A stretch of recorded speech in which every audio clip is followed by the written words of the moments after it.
Good day, everyone over there.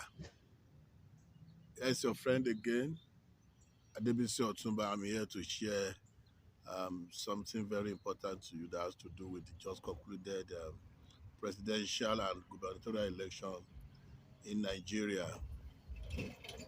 To me, Mr. Festus Keyamo SAN has given the best analysis of 1999 Nigerian Constitution, and he has given us the expo of what to expect from the judiciary exercise that is ongoing.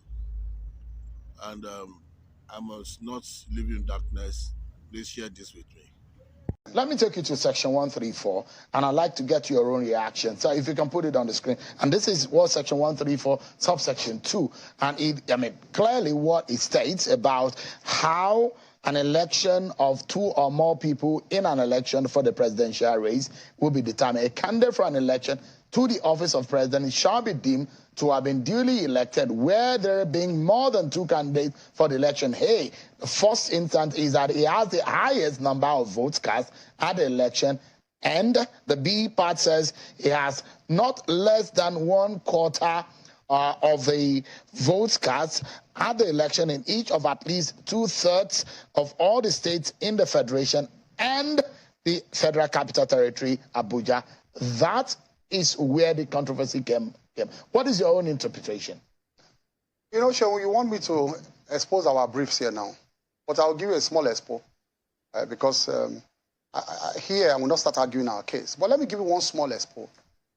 Do you know what we call expo, when we're in school? Now, there's what you call the spirit and the letters of the Constitution, or the letters and the spirit of the Constitution. There's also what you call the community reading of the provisions of any law. What has been long established in our laws is that the Constitution and its provisions must not be read in isolation. These are very elementary principles that all lawyers know, and I'm sure you know that too. Before we came already, you said I should not refer to you as a law student, but I must refer to you now. You must have heard that in your law class. Because there's a community reading. It's not very still. You use that, but it's your intimidation tactic. But it doesn't move me a bit. You are growing now. You are growing. It doesn't move me. You are not intimidated again. I've seen you as a young lawyer, and how intimidated you were. No. But thank God that you are bolder than you were before. But please go ahead. All right, now, so those are the two things I've told as a guide. So looking at section 134. One, there must be community reading. And there's what they call the spirit and letters of the Constitution. First question to you. The Constitution says everybody in Nigeria is equal for the law. There's equal rights before the law in Nigeria.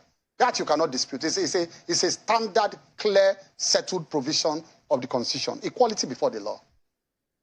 Secondly, if you say there's equality before the law, and you now say certain voters existing somewhere should now hold what they call the golden card to override all other states in the federation, does that meet the spirit of the Constitution to make everybody equal before the law?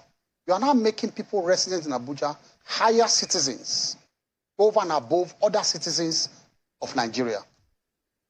That is what their own warped interpretation is taking us to. That there's a special set of voters in Nigeria.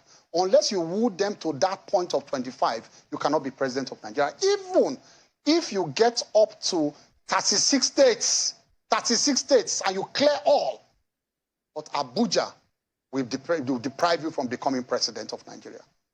Is that kind of interpretation, does it accord with the spirit of the Constitution? That is one. I'm not going deeply into the arguments. I'm only giving you peripheral arguments. But there are Secondly, I'm going to tell you. Again, I'm going to come back. Yeah. Read section 134. In conjunction, like I said, Constitution must be read as a community, document. Read it in conjunction with 299. All right. Let's put up 299. Section 299. Put up 299, which they have been hiding from Nigerians. Read them. So that's what 299. The provision of this Constitution shall apply to the Federal Capital, Abuja, as it were one of the states of the federation. That's all. And accordingly, as That's if all. it were. That's so all. it means that, That's all. does it mean that the Constitution what section 30, FCT as the 37th state? Exactly. All you just need to do when you read these two is that Section 134, for the purpose of this, for the purpose of that section, it is an inclusive provision. A provision that tries to include Abuja amongst one of the states. In fact, to understand 134 better, just remove the sentence and the FCT Abuja. People would have been asking, if you cut 25% in 2/3 of the states of the federation and you keep quiet, people would have been asking, 2/3 of the states and Abuja. Say, what about Abuja? What about Abuja? So what that last phrase means is just to confirm to people that you calculate Abuja along with it too. That's what it means. Simple. So, in practical terms, let me bring it down and break it down for Nigerians to understand. In practical terms, it means that if I need to get 25% in 24 states, and I now get 25%, I get the 25% in 23 states. And the FCT, what it simply means is that FCT will be calculated as a state so that you have met the requirement. Am I clear? That's in practical terms. That is what it means. I'm trying to calculate, bring it to practical terms for people to understand. That if Asiwaju or Atiku had gotten 23 states, 25%, and they say, oh, you cannot be president. Or they say, no, but he got 25% in FCT too. Oh, yes, it's included. It should be treated as a state too. So what it means is not to elevate Abuja and to treat it separately and elevate it to a status higher than the state. In fact, their interpretation that they are bringing to Section 134 is an interpretation that even negates the spirit and letters of that particular section that even tries to include Abuja among the states to be calculated. Now, the corollary to this is Washington, D.C. Go and look at the constitutional development of America. Washington, D.C., is not one of the federating states of America. It's a federal capital territory. Of course. And so before... And fighting for statehood. Exactly. Before 1961... the voters in America were not allowed to choose electors, which is the Electoral College that determines America's president now.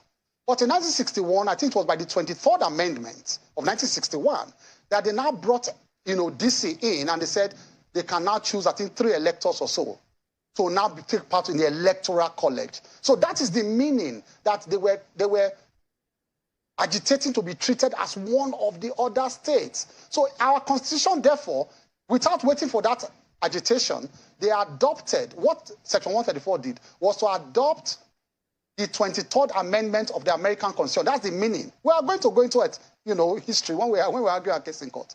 It draws its strength from the 23rd Amendment of the American Constitution that says, treat DC as a state for the purpose of electors. That is what it draws it from.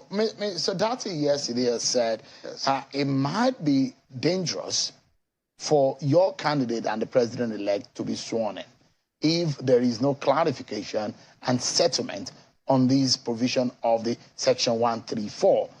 What other pathway do we have to douse this tension? There is no tension. The tension is in Baba Dati Ahmed's mind. Tension where? He wants to come to Eagle Square or do what?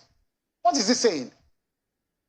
What is Dati Ahmed saying? That what? That INEC should have gone what? Should have stopped announcement to go to court first? If the lines if the lines of Mr. Agbakoba had raised this issue, your candidate... It's like Agbakoba Supreme Court. Your candidate did not... You keep quoting my very respected fellow. Hold on. But he has raised it before. Respected fellow. But is this Supreme Court? Did you hear views of other senior advocates too? He's my very good senior brother. But you keep going back to Oluga. What is Oluga? He's one of those who have raised it. But the other issue, the other lawyers who have said is nothing. What's them too now? Am I not a senior advocate? So what's the meaning of this? But the question is that, as it is, your candidate... So the INEC should have waited, should have stopped announcement to go to court. Calm down, Mr. Keyamo. Your candidate did not make 25% in FCT. Just like the PDP candidate. No. Just like Labour Party don't make 25% in more than 17 states too. In fact, he didn't make 25% in 15 states. And now he wants to now rub shoulders with us that didn't make 25% in what? In FCT and 6 other states. We got 30, we got 30 states, you know that? The two of them, Obi and Atiku did not even make the 24, and they are claiming they want to be president. Obi was the worst. He got 17, 25% 2017. And even look at the national spread of the votes to even say who qualified to be president. Listen, by the manner of their campaigns, Obi made 9 states in the south and made 3 in the north central. He didn't even go to the core north. Atiku Abubakar got 9 states in the north and made 3 in the south. It was only Asiwaju that got 6 in the north and 6 in the south. That is the balance that Asiwaju brought to this, to this campaign.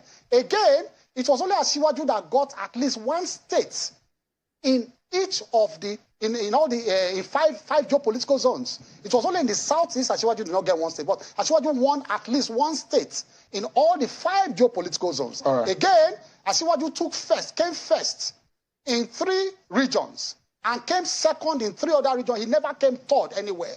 Obi came first in only 2 regions. Atiku came first in only 1 region. So who had the spread? Who had the acceptability of Nigeria? Those are the people that are waiting for them. Your candidate perhaps from analysts say, look, that is the that's the lowest margin or percentage of vote any elected president has had since 1999. Democracy at that point, it says that you don't have to have the highest vote in history. You also have the highest vote in that election. That is democracy.